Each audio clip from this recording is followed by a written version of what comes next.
बंगाल में juniors doctors के प्रदर्शन से बौखलाई टीएमसी।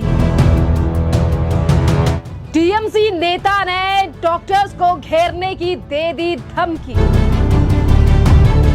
बोले काम पर लाने में लगेंगे मुझे बस 2 मिनट।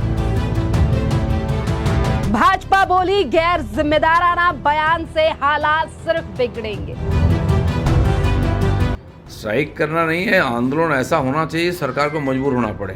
जो सरकार एविडेंस मिटा देती है और जो दोषी है उनको बचाव करती है तो सरकार के ऊपर दम बंद हो जाए, ऐसा आंदोलन होना चाहिए। और पब्लिक पूरा साथ है, हम लोग भी साथ हैं, इस प्रकार आंदोलन हो। बंगाल में पूरा कहीं किसी का कोई सुरक्षा की गारंटी नहीं है। डॉक्टर्स को हमला करना कुछ लोगों का फैशन है, खबर होता है कुछ दिन बाद बंद हो जाता है। इसके पहले भी कई बार जूनियर डॉक्टर्स बाकी डॉक्टर ने हड़ताल भी किया, बहुत बड़ा आंदोलन भी किया, लेकिन कोई नतीजा नहीं है। वही हो रहा है, उनका सुरक्षा नहीं। जहाँ हॉस्पिटल में डॉक्टर का सुरक्षा नहीं है वो कैसे सेवा देंगे, लोग ट्रीटमेंट देंगे। इस परिस्थिति में उनको काम करना पड़ रहा है, तभी सब लोग रास्ता में उठ रहे हैं। पश्चिम बंगाल में एक महिला डॉक्टर को न्याय दिलाने में असमर्थ रही ममता बनर्जी की सरकार अब जूनियर्स डॉक्टर्स के ऊपर अपनी दादागिरी दिखाने लगी है। जी हाँ, अब जो तस्वीरें और खबरें पश्चिम बंगाल से सामने आ रही है वो सबके रोंगटे खड़े कर देंगी और लगातार सवाल भी अब ममता बनर्जी से ही पूछे जाएंगे कि एक तरफ ना ही तो पीड़िता के लिए न्याय दिलाने के लिए ममता बनर्जी की सरकार और पार्टी कर रही है कोई काम, तो वहीं दूसरी तरफ उनके विधायक हुमायूं कबीर ने अब जो तमाम डॉक्टर्स आज कर रहे हैं प्रदर्शन, दे दी है धमकी कि मैं इन डॉक्टर्स का करूंगा घेराव और अगर मैं अपनी पर आ गया तो 2 मिनट में इस डॉक्टरों को काम पर ला दूंगा। आज देखिए किस तरीके से ममता बनर्जी के पार्टी के जो गुंडे हैं वो लगातार गुंडाई किस तरीके से दिखा रहे हैं, जिस तरीके की बयानबाजी ये नेता करते हुए नजर आ रहे हैं।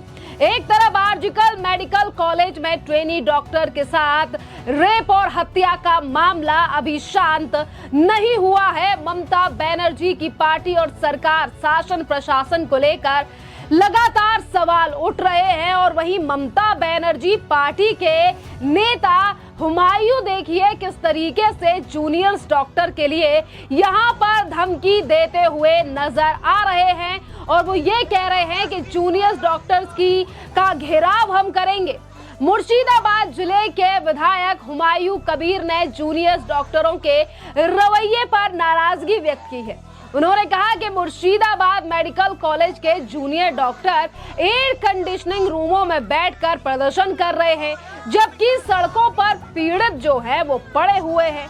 टीएमसी विधायक ने कहा है कि आज जिस तरीके के हालात पश्चिम बंगाल में डॉक्टरों की वजह से हो गए हैं, इसे सुधारने की जरूरत है।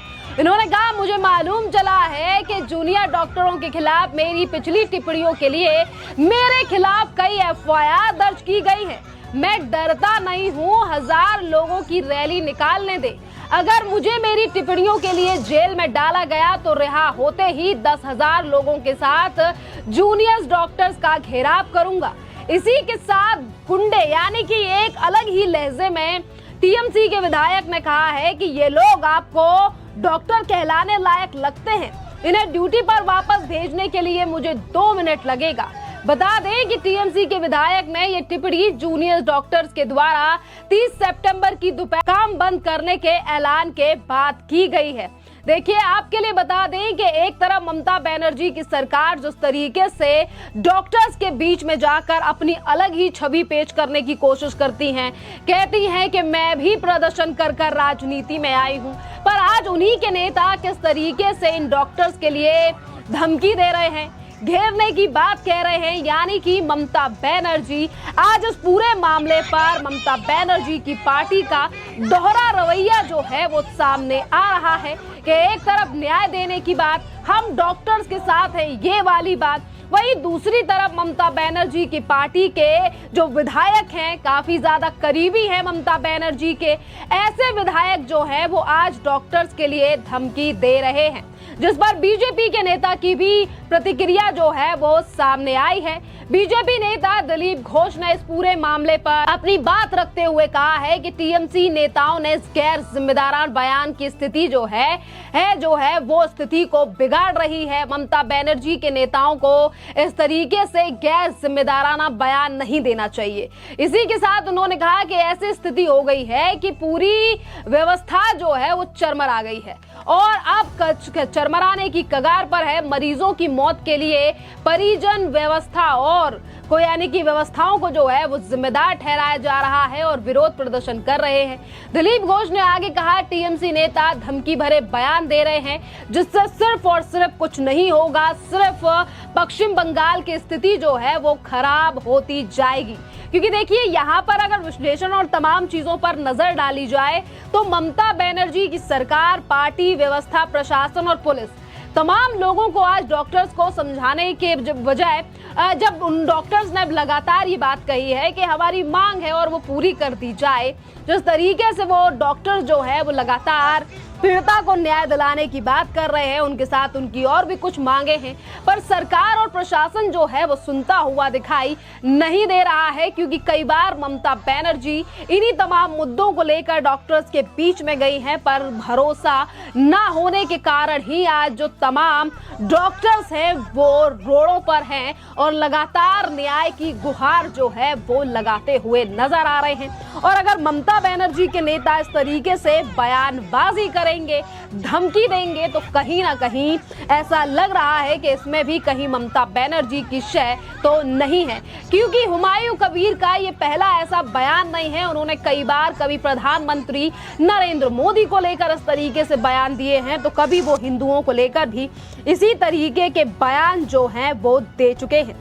और इसी के साथ आपके लिए बता दें कि दिलीप घोष ने तो ये तक कह दिया, यानी कि एक और बयान जो है वो उनका 28 सितंबर को सामने आया था, जिस पर उन्होंने कहा था कि महिला डॉक्टर से दुष्कर्म और हत्या मामले में ममता बनर्जी की सरकार जो है वो सबूत मिटाने का काम कर रही है। सुनिए क्या कह रहे हैं इसमें दिलीप घोष।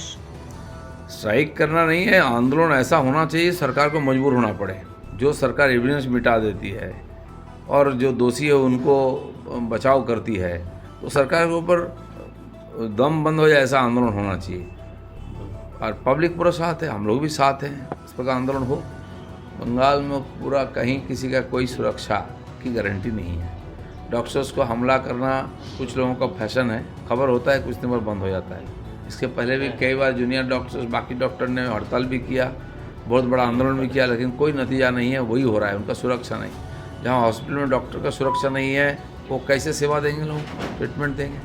इस परिस्थिति में उनको काम करना पड़ रहा है, तभी सब लोग रास्ता में उतरे हैं। जी 13 साल में कोई एक प्लानिंग नहीं कर पाया अभी तक। घाटर मास्टर प्लान की बात होती है, लेकिन है क्या, कहाँ कैसे कैसे संभव है, कौन होगा, कौन करेगा? 35 साल CPM चला गया ममता बनर्जी और 13 साल बिता दिया वही एक ही डायलॉग बोल बोल के, दूसरों को दोषारोपण करके। कुछ तो करिए। बोले हम प्लानिंग करेंगे, अभी तो उसका कोई प्लानिंग रोड मैप नहीं बनाया कि कैसे बंद होगा। तो आप कितने साल तक रहेंगे तो तब तो प्लानिंग करेंगे, फिर एग्जीक्यूशन कब होगा?